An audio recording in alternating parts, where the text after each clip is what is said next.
कभी कभी जिंदगी इतनी सस्ती लगती है कि दो वक्त की रोटी भी एक सपना लगने लगती है। और फिर उसी सस्ती जिंदगी से कोई ऐसी चिंगारी उठती है जो इतिहास लिख जाती है।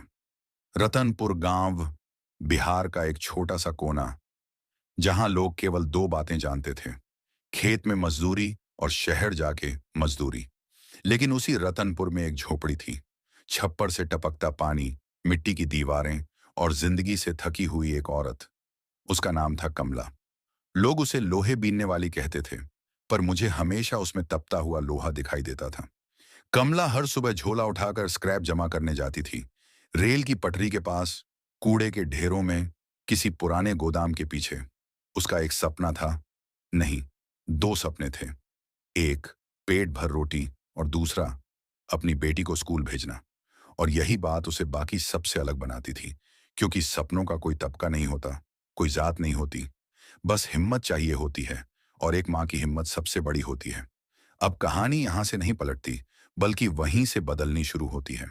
रतनपुर की गलियों में जब कोई लड़की स्कूल जाती थी तो लोग कहते, क्यों पढ़ा रहे हो, क्या कलेक्टर बनेगी?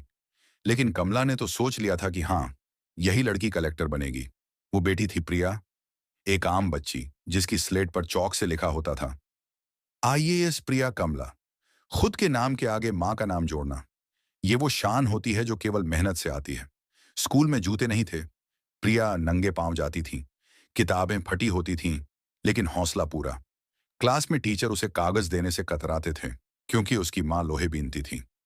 लेकिन वही लड़की जब अंग्रेजी में स्पीच देती थी तो पूरा स्कूल चुप हो जाता था। मैंने खुद देखा, कई बार भूखी रहती थी वो, लेकिन स्कूल नहीं छोड़ती थी। दादी कहती थी, पढ़ने से पेट नहीं भरता। लेकिन प्रिया ने साबित कर दिया कि पेट क्या, पूरे खानदान की तकदीर बदली जा सकती है, बस एक लड़की की कलम से। वो दिन याद है जब इंटरव्यू के लिए शहर गई थी। उसके पास पहनने को ढंग के कपड़े भी नहीं थे, लेकिन आत्मविश्वास इतना था कि उसने पैनल के सामने खड़े होकर कहा, मैं आपकी कुर्सी पर इसलिए बैठना चाहती हूं क्योंकि मैंने नीचे रहकर ऊपर देखना सीखा है। और शायद यही लाइन थी जिसने पूरे सिस्टम को झकझोर दिया। आईएएस रिजल्ट आया।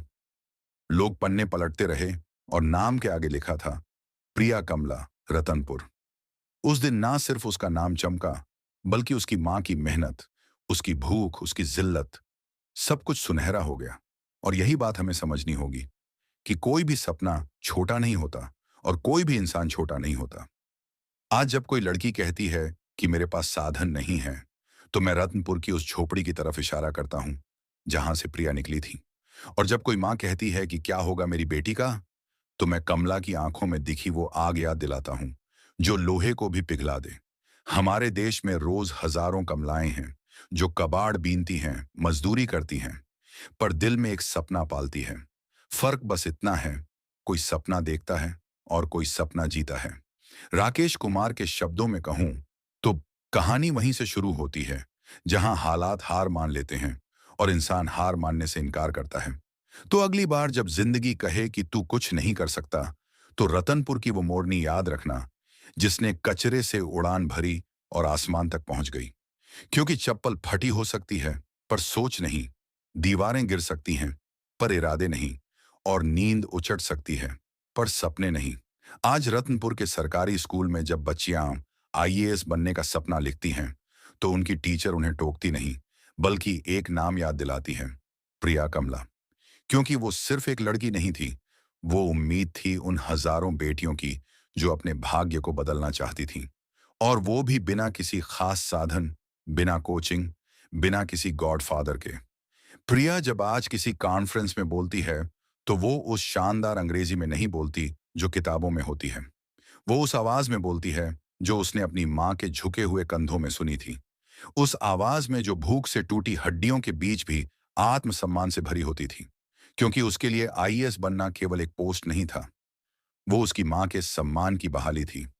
एक बार एक इंटरव्यू में किसी ने पूछा, आपके लिए सबसे बड़ा पुरस्कार क्या रहा? उसने मुस्कुराकर कहा, जब मेरी माँ एक दिन मेरी मीटिंग में मेरे ऑफिस आई और उसने वो कुर्सी देखी जिस पर मैं बैठती हूँ, और चुपचाप बोली, अब मैं भी किसी को जवाब दे सकती हूँ। सोचिए, जिस माँ ने जिंदगी भर झुककर काम किया, वो पहली बार अपनी बेटी को सलाम करती देखी गई। वो दृश्य ही इस दुनिया को समझाने के लिए काफी है कि सपने कभी झुग्गियों से डरकर नहीं भागते। वो वहीं से निकलते हैं और वहां तक जाते हैं जहां से लोग अक्सर नीचे देखते हैं। राकेश कुमार की एक बात हमेशा याद आती है, जिस दिन लोग तुम्हारे संघर्ष की मिसाल देने लगे, समझो तुम्हारा दर्द सफल हो चुका है। और आज प्रिया के संघर्ष की मिसालें देश भर के कोचिंग सेंटर्स में दी जाती हैं। लेकिन उसने तो कोचिंग देखी तक नहीं थी। उसने तो सिर्फ दो चीजें देखी थीं, अपनी मां की आंखों में उम्मीद और अपनी जिंदगी में भूख। दोनों ने मिलकर उसे इस आग तक पहुंचाया जो सिर्फ जलाई नहीं, रोशनी भी बन गई। आज भी वो अपने गांव जाती है, उसी मिट्टी पर चलती है जहां उसके पैर छिलते थे। लेकिन अब वहां एक सरकारी स्कूल है जिसमें लड़कियां खुद चलकर आती हैं, किताबें पकड़कर, बाल बांधकर, और कहती हैं, मैडम हम भी बन सकते हैं। प्रिया कभी ये नहीं कहती कि मैंने क्या पाया। वो कहती है, मैंने खोया क्या नहीं, फिर भी मैं रुकी नहीं। यही फर्क होता है एक आम इंसान। रतनपुर की गलियों में जब कोई बच्चा स्कूल की तरफ जाता है और जब कोई माँ अपने बच्चे की कॉपी पर उसका नाम लिखते वक्त मुस्कुराती है, तो यह सिर्फ एक सामान्य दिन नहीं होता वहां। ये एक नए युग की शुरुआत होती है।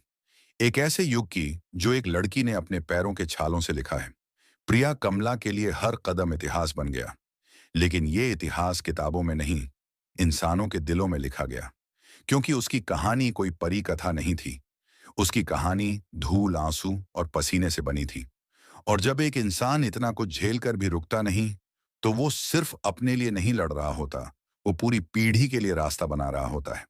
आज जब कोई बच्चा ये कहता है कि मेरे पास साधन नहीं है, तो टीचर उसे प्रिया का नाम याद दिलाता है। जब कोई लड़की कहती है मेरे पापा नहीं चाहते कि मैं आगे पढूं, तो उसकी माँ प्रिया का उदाहरण देती है।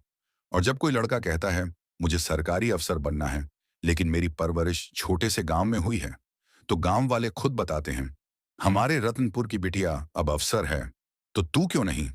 राकेश कुमार की ये सोच थी, हुनर का पता गरीबी से नहीं, हिम्मत से चलता है। और उसी सोच को जीती रही प्रिया। उसकी माँ जब सुबह 4 बजे उठती थी और कबाड़ बीनने निकलती थी, तो प्रिया का सपना भी उसके साथ निकलता था, आंखों में। वो दिन में स्कूल जाती, रात को सिलाई करती और सुबह खाली बोतलें बेचती। लेकिन एक दिन भी उसने शिकायत नहीं की, क्योंकि उसे ये पता था, मुश्किलें रोकने नहीं आती, परखने आती हैं। आज जब वो अफसर बन चुकी है, तो सबसे पहले जो काम उसने किया, वो उसकी सोच को दिखाता है। उसने रतनपुर के उसी स्कूल की मरम्मत करवाई जहां की टूटी कुर्सियों पर वो बैठा करती थी। उसने बच्चों को डिजिटल क्लास दी और हर बच्ची के लिए लाइब्रेरी में एक किताब अपनी तरफ से रखवाई, ताकि हर लड़की को पता रहे कि उसका सपना किसी से छोटा नहीं होता। वो आज भी उसी टूटी चप्पल को अपने ऑफिस के कोने में संभाल कर रखती है, क्योंकि वो सिर्फ चप्पल नहीं, उसकी याद है उस रास्ते की जो उसने अपनी माँ के पैरों के छाले देखकर चुना था। प्रिया की माँ एक बार कहती हैं, जब ये छोटी थी तो कहती थी, एक दिन ऐसा लाऊंगी कि कोई भी लड़की झूठा सपना ना देखे। और आज वो सपना हकीकत में है। तो अगर आप इस वक्त सुन रहे हैं और कहीं दिल में ये लगता है कि मेरे पास कुछ भी नहीं है, तो एक बात याद रखना, जिसके पास कुछ नहीं होता, उसी के पास सब कुछ बदलने की ताकत होती है। क्योंकि वो खाली हाथ नहीं, खाली डर होता है। और जब डर निकल जाता है, तो इंसान अपने आप चट्टान बन जाता है। आज रतनपुर का नाम सिर्फ नक्शे में नहीं आता, अब वो मिसाल बन चुका है। और ये सब एक लड़की की वजह से, जो लोहे की दुकान से निकलकर आज फौलाद बन चुकी है। आज जब कोई दिल्ली, लखनऊ, पटना या भोपाल में किसी से पूछता है, रतनपुर कहाँ है, तो लोग कहते हैं, वो वहीं है जहां से एक लोहे बीनने वाली की बेटी आईएएस बनी थी। और ये जवाब किसी किताब का हिस्सा नहीं है, ये एक भावना है। एक ऐसी भावना जो ये बताती है कि कोई भी हालात हमारे सपनों से बड़े नहीं होते। प्रिया ने कभी अपने गांव को पीछे नहीं छोड़ा। उसने अपने गांव को साथ लेकर आगे बढ़ना सीखा। और जब आप अपनी जड़ों से जुड़कर उड़ते हैं, तो आप एक पेड़ बनते हैं, सिर्फ परिंदा नहीं।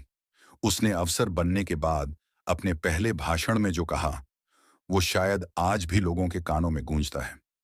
मेरी माँ ने मुझे दुनिया के सबसे बड़े कॉलेज में पढ़ाया, संघर्ष के कॉलेज में।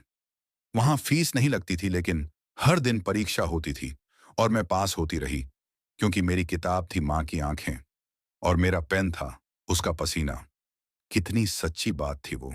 आज की दुनिया डिग्री पर विश्वास करती है, लेकिन असली डिग्री वो होती है जो जिंदगी देती है। और प्रिया ने वो डिग्री जीकर हासिल की। आज उसके नाम पर रतनपुर की लड़कियां स्कूल जाती हैं। आज उसकी मां रतनपुर की पंचायत की सलाहकार बन चुकी है। और जो औरत कभी थैले में लोहा बीनती थी, आज सरकारी बैठकों में महिला सशक्तिकरण पर बोलती हैं। ये बदलाव अचानक नहीं आया। ये हर उस आंसू की कीमत पर आया जो रात के अंधेरे में चुपचाप बहा था। ये उस घाव की कीमत पर आया जो कभी किसी को बताया नहीं गया। और ये उस इरादे की ताकत से आया जो दुनिया की हंसी पर भारी पड़ गया। आप जो भी हैं, जहां भी हैं, एक बात याद रखना, कोई सपना छोटा नहीं होता और कोई इंसान इतना टूटा नहीं होता कि फिर से खड़ा ना हो सके। शुरुआत तुम्हारी है, हौसला तुम्हारा है, रास्ता भी तुम्हें ही बनाना है।